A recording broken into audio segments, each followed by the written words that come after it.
हम लोग पिछला वीडियो जो था वो सदिश और अदिश के बारे में समझे थे। सदिश के बारे में जानने के बाद अब आता है, चूंकि चैप्टर का नाम है गति, तो गति से रिलेटेड जितना भी मतलब कि टॉपिक है वो सब जानेंगे हम लोग। अब इसमें आता है दूरी, विस्थापन, चाल, वेग, एक समान दूरी, एक समान मतलब कि असमान चाल, ये सब आता है। तो आज हम लोग दूरी और विस्थापन के बारे में समझेंगे। तो दूरी क्या है और विस्थापन क्या है, तो आइए डिफिनीशन के माध्यम से समझते हैं।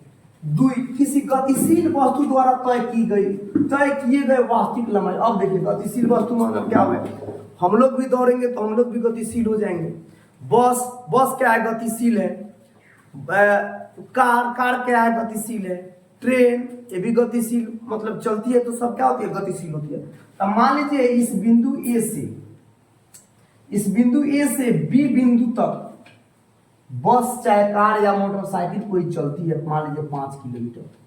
5 किलोमीटर के बाद में फिर चलती है सी तक, जाती है कितना, 2.5 किलोमीटर। फिर यहां से चलती है डी तक 3 किलोमीटर। फिर यहां से होकर चलती है यहां तक ई तक 7 किलोमीटर।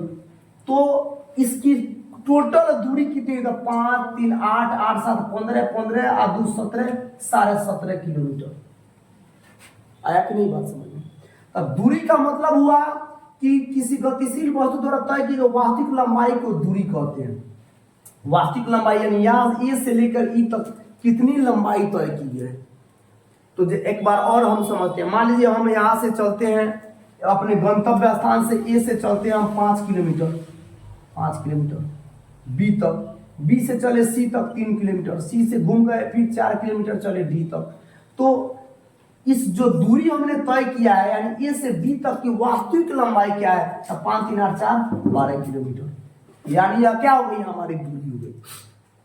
तो एक बार फिर से समझते हैं। किसी गतिशील या किसी वस्तु, गतिशील मतलब जो चलेगा वो गति में रहेगा तो उसे गतिशील नहीं कहेंगे ना। खड़ा रहेगा तो दूरी तय करेगा, दूरी तय नहीं करेगा। तो जब तक गति में हम नहीं आएंगे तब तक मतलब कि दूरी तय नहीं करेंगे, इसलिए गतिशील इसमें लगाया गया है।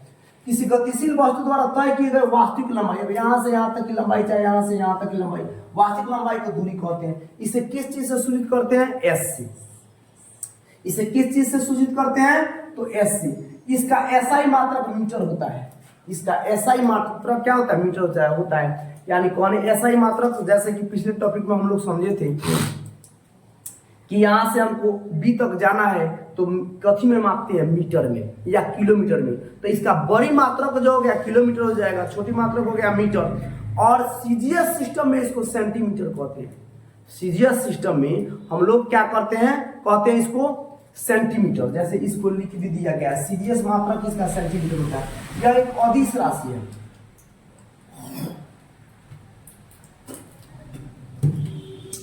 अदिश राशि कैसे है, तो अदिश राशि मान लीजिए 5 किलोमीटर तक। सदिश और अदिश बताया गया है कि जिसका दिशा और परिणाम दोनों पता हो उसे सदिश कहते हैं। जिसका दिशा पता न हो केवल परिणाम पता हो उसको अदिश राशि कहते हैं। तो एक और रहा है कि यह अदिश राशि है। तो हम ए से बी तक 5 किलोमीटर गए, किस दिशा में गए पता है नहीं, तो हम परिणाम पता हो गया। यानी यहां से यहां तक गए 5 किलोमीटर 10 किलोमीटर 15 किलोमीटर, तब केवल लंबाई ज्ञात करना, इसमें केवल लंबाई ज्ञात होती है, इसलिए क्या है, अदिश राशि। अब आइए विस्थापन। निश्चित दिशा में तय की गई दूरी विस्थापन कहलाते हैं। इसे एस या डी से सूचित किया जाता है। इसका एसआई मात्रक मीटर होता है। इसको सीजीएस सिस्टम में सेंटीमीटर कहते हैं। यह एक अदिश राशि है। आइए अब समझते हैं विस्थापन क्या है। जैसे देखिए मान लीजिए हमने ए से बी तक गया, ए से बी तक गया और बी से सी तक गया, तो हमारा विस्थापन कितना हुआ, तो विस्थापन हमारा हो गया कितना, विस्थापन हो गया हमारा एसी। याद रखिएगा विस्थापन क्या हो गया, एसी। एक और टॉपिक लेते हैं। यहां से मान लीजिए कि हम ए से चले बी तक, बी से चले सी तक, सी से चले डी तक, तो हमारा विस्थापन क्या हो गया, यहाँ पर विस्थापन में हमारा क्या हो गया, ए से डी, ए डी। एक और लेते हैं। मान लीजिए हम यहां से ए से चले बी तक और बी से चले सी तक, सी से चले डी तक और डी से चले ए तक। तो फिर जहां से चले हैं वहीं पर आ गए तो हमारा विस्थापन क्या हो गया 0 शून्य। तब विस्थापन मुझे विश्वास है कि समझ में आया होगा। यानी दूरी जो होता है उसकी माने जितना दूरी तय किए हैं उसकी लंबाई। देख लीजिए एक बार फिर से विस्थापन और दूरी। यहाँ पर मतलब कि यहां से देखिए 5 किलोमीटर 3 किलोमीटर 4 किलोमीटर 3 किलोमीटर मान लीजिए चले हैं तो 5 3 8 8 4 8 4 12 12 3 15 यानी 15 किलोमीटर हमारा क्या हो गया दूरी हो गया। अब विस्थापन क्या हो गया 0 विस्थापन हो गया 0। अब देखिए हमारा यहाँ 5 है 3 है 5 है तो 5 3 8 5 कितना हो गया 8 5 13 किलोमीटर हमारा दूरी होगा। विस्थापन क्या हो गया AD। अब जितना हो तो यहाँ पर 3 है तो यहाँ भी 3 हो जाएगा यानी आमने सामने की भुजाएं क्या होती है बराबर होती है। तो ये 3 है तो ये 3 हो जाएगी क्या हो जाएगी तो हमारा विस्थापन 3 किलोमीटर हो जाएगा। चाहे AD हो जाएगा AD की लंबाई ज्ञात कर लेंगे। ये से भी 3 किलोमीटर चले 4 किलोमीटर चले तो 4 3 7 किलोमीटर हमारा दूरी हो गया। अब विस्थापन हो गया AC तो AC निकाल लेंगे तो कर्ण बराबर लंबे स्क्वायर जोड़ आधार स्क्वायर 4 का स्क्वायर जोड़ 3 का 4 का 16 3 का 16 25 25 का वर्गमूल कितना हो जाएगा 5 यानी 5 किलोमीटर हमने क्या किया दूरी अपना तय किया। तो विस्थापन और दूरी में बहुत अच्छा से समझ में आया होगा। एक बार फिर से दूरी यानी जितना हम लंबाई तय करते हैं उसको नोट कर लेते हैं इसको जोड़ लेते हैं तो यह क्या हो जाएगा दूरी हो गया। अब विस्थापन जो होता है हम मतलब कि A से गए B तक B से गए C तक C से गए D तक तो AD की लंबाई यानी A से D कितनी दूरी है माने कितनी लंबाई है इसको ज्ञात करना है। और मान लीजिए A से B B से C C से D D से फिर A तक आ गए तो विस्थापन क्या हो गया हमारा 0 हो गया। तब विस्थापन समझ में आया होगा। यानी विस्थापन का मतलब होगा जहां से चले हैं और यानी शुरुआती जहां से चले हैं और जहां पर हमारा अंत हुआ है यानी हमारा चलने का अंत हुआ है वहां से ए से और अंतिम बिंदु तक यानी प्रारंभिक बिंदु और अंतिम बिंदु की दूरी को हम क्या कहते हैं विस्थापन कहते हैं। यानी प्रारंभिक बिंदु और अंतिम बिंदु की दूरी को क्या कहते हैं विस्थापन कहते हैं। अब इसमें वो अंतर समझ लीजिए बस यही चीज अंतर हो जाएगा। वस्तु द्वारा तय किए गए रास्ते की लंबाई यानी रास्ते की लंबाई को दूरी कहते हैं। वस्तु द्वारा प्रारंभिक एवं अंतिम स्थिति यानी प्रारंभिक यानी जहां से चले हैं और जहां हमारा अंतिम बिंदु है के बीच के न्यूनतम दूरी को विस्थापन कहते हैं। यानी यहाँ से चले यहाँ से चले कहां तक पहरा बाने मतलब उससे नहीं है हमारा अंतिम बिंदु कहाँ है और हमारा शुरुआती बिंदु कहाँ है इसके बीच के जो न्यूनतम दूरी बच रहा है उसको क्या करेंगे विस्थापन करेंगे। यह अदिश राशि है यह सदिश राशि है। यह तो देखिए इसकी दिशा होती है इसमें दिशा होती है विस्थापन में इतना यानी कहने का अर्थ है कि इसमें दिशा होती है जैसे पूरब गए पश्चिम गए दक्षिण गए जो भी है। देखिए तय की गई दूरी हमेशा धनात्मक होती है। इसमें हमेशा धनात्मक होती है कि 5 किलोमीटर गए 6 किलोमीटर गए 7 किलोमीटर गए 8 किलोमीटर गए इसमें इस सब धनात्मक होती है। लेकिन इसमें धनात्मक और ऋणात्मक दोनों हो सकती है। जैसे देखिए मान लीजिए हम यहाँ से यहाँ गए A B C यहाँ से यहाँ गए D और D से फिर यहाँ आ गए यहाँ पर E आ गए। अब बताइए ऋणात्मक होगा कि नहीं घटेगा कि नहीं घटेगा तो घट भी सकता है बढ़ भी सकता है। चाहे मान लीजिए हम 4 किलोमीटर यहाँ गए 5 किलोमीटर यहाँ गए और फिर मान लीजिए कि फिर यहाँ से यहाँ आ गए तो देखिए तो यहाँ पर न्यूनतम दूरी होगी तो यह धनात्मक भी हो सकता है और ऋणात्मक भी हो सकता है। तय की गई दूरी या तो विस्थापन के समान या विस्थापन से बड़ा हो सकता है। यानी विस्थापन से समान भी हो सकता है विस्थापन से बड़ा भी हो सकता है। जैसे देखिए यहाँ पर विस्थापन यानी दूरी से बड़ा हो जाएगा विस्थापन और यहाँ पर क्या हो जाएगा छोटा भी हो सकता है। तो कहने का मतलब है तय की गई दूरी बताता है कि कितना दूरी तय की है तो ज्यादा भी हो। अब यहाँ से हमको दिल्ली जाना है भाई तो दिल्ली जाना है तो दूरी समान होगा और दिल्ली से हम चले गए फिर तीरा कोनी एकदम काट लिए चले गए हम आपका कश्मीर तो फिर लंबाई जब तय करेंगे तो हो सकता है बढ़ भी जाए हो सकता है घट भी जाए। अब यहाँ देखिए तय किया गया विस्थापन तय की गई दूरी के समान या दूरी से कम भी हो सकते हैं जस्ट इसका अपोजिट है। तो इसका एक स्क्रीनशॉट आप लोग ले लीजिए।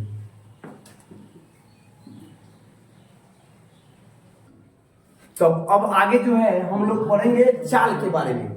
तो चाल के बारे में आइए हम लोग समझते हैं क्योंकि अभी हम लोग पढ़े दूरी विस्थापन चाल इसके बाद पढ़ेंगे वेग। तो सबसे पहले हम लोग चाल के बारे में समझते हैं कुछ मैथमेटिक्स भी समझते हैं इसमें क्योंकि फिजिक्स से और मैथ का गणित का बहुत मतलब क्लोज रिलेशन है। आइए किसी वस्तु द्वारा इकाई समय में तय की गई दूरी को चाल कहते हैं। इकाई समय में, इकाई समय का मतलब आप लोग समझ सकते हैं, आगे हम इसके बारे में डिटेल चर्चा करेंगे। जैसे देखिए, किसी वस्तु द्वारा इकाई समय में तय की गई दूरी को चाल कहते हैं। चाल का सूत्र होता है दूरी बटा समय। एक चीज आप लोग समझिए, चाल बराबर क्या होता है, दूरी बटा समय, यानी v बराबर होता है s बटा t, यानी दूरी बटा क्या होता है, समय होता है। अब s को सूचित करते हैं कथी में, दूरी को मीटर में। इसके पहले वाला दूरी पढ़ाए हैं, माने दूरी हम लोग समझे हैं, तो दूरी में आप लोगों को बताया गया है कि दूरी का मात्रक होता है मीटर और सीजीएस सिस्टम में सेंटीमीटर। तो मीटर और समय क्या होता है एस। तो देखिए याद रखिएगा, घात घातांक करनी जब आप लोग पढ़े होंगे मैथ में, तो मैथ में जब पढ़ेंगे घात घातांक करनी, तो उसमें 1/2 का मतलब क्या होता है, 2 का पावर माइनस 1, यानी इसके पावर पर 1 है, सर पर 1 है, यानी कौ बार है। अब कोई आपसे पूछे कि आप कौ गो है, तो एक गुना है जी, हम कौ गो है तो एक गुना है, तो 1/2 कौ गो है, 1 गो है। तो जब इसको हम घातांकीय रूप में लिखेंगे तो यह क्या हो जाएगा, यह उलट जाता है, यानी 1/2 है तो 2/1 हो जाएगा और माइनस 1 हो जाएगा। जब इसको हल करेंगे तो 2 का पावर माइनस 1 हो जाएगा। अगर यही रहे, अब इसको फिर इस रूप में लिखेंगे तो माइनस का मतलब होता है उलट जाना, नीचे 1 है तो 1 ऊपर चला जाएगा, 2 नीचे चला जाएगा, 1 हो जाएगा, यानी फिर 1/2। तो उसी प्रकार देखिए, तब मीटर पर सेकेंड है, तब मीटर, अब पर का मतलब होता है भागा, पर का मतलब क्या होता है, भागा। तो देखिए मीटर गुना 1 बटा, अगर एस लिखेंगे गुना करेंगे तो मीटर है कम मीटर और एस है कम एस, तो फिर इस रूप में आ गया। तो 1/s का मतलब क्या होगा, एस का पावर माइनस 1, याद रखिएगा, एस का पावर माइनस 1। तो वही इसका मात्रक ऐसा ही मात्रक होता है मीटर सेकंड का पावर माइनस 1, जो अभी ज्ञात करके बताया गया। और सीजीएस सिस्टम में अब मीटर जगह सेंटीमीटर में सेकंड हो जाएगा, तो सेकंड को क्या लिखेंगे, यानी सेंटीमीटर सेकंड का पावर माइनस, यानी मीटर की जगह क्या हो जाएगा, सेंटीमीटर, फिर इस रूप में आ जाएगा। तो कुछ क्वेश्चन है जो कुछ क्वेश्चन जो है इसको हल करके देखते हैं। क्वेश्चन है 54 किलोमीटर प्रति घंटा को मीटर पर सेकंड में बदलिए।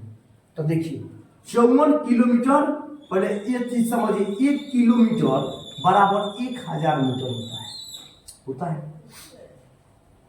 और 1 घंटा बराबर कितना होता है, 60 मिनट, और 1 मिनट बराबर 60 सेकंड। तो 1 घंटा बराबर, तो ये देखिए 60 गुना 7।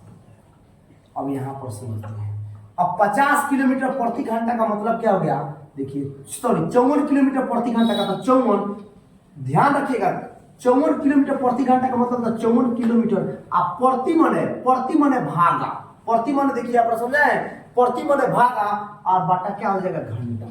प्रति मने भागा और बाटा क्या हो जाएगा, घंटा, यानी 54।